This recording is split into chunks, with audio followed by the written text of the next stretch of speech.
Ce face-à-face avec les membres et cadres de son parti était aussi une opportunité pour les députés nationaux de saluer l'appropriation d'abord par le président de la République démocratique du Congo, Félix Antoine Tshisekedi, la démarche entreprise par son parti en vol pour solliciter la révision de quelques dispositions constitutionnelles en vue de corriger les erreurs constatées lors de 3 cycles électoraux déjà organisés en République démocratique du Congo. Aussi annonce-t-il pour bientôt des échanges avec les forces vives du pays autour de cette question.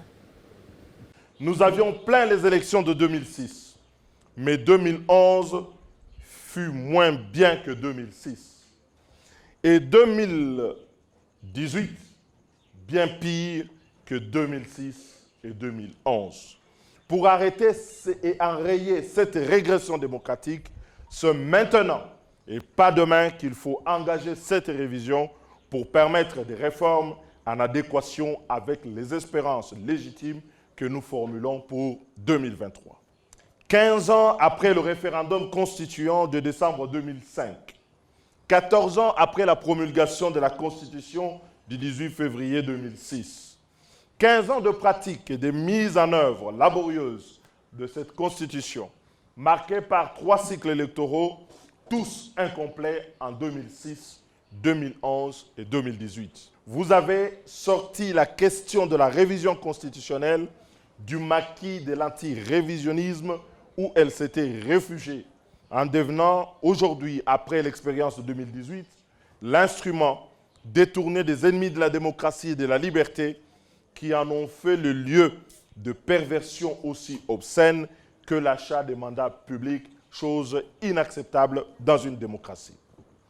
Mais le combat de la révision constitutionnelle n'est pas pour autant terminé. Nous allons triompher de ce combat si nous respectons un certain nombre de principes que nous voulons ici rappeler et qui doivent nous guider. Le premier principe, c'est que la révision constitutionnelle ne doit pas être conduite au service des intérêts partisans d'un camp contre un autre. 2.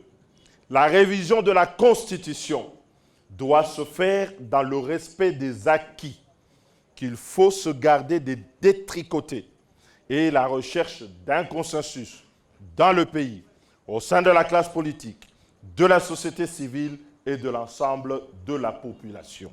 L'envol se réjouit donc qu'aujourd'hui, à la suite du président de la République, d'autres acteurs politiques nous emboîtent le pas pour soutenir désormais ouvertement l'idée de la révision constitutionnelle.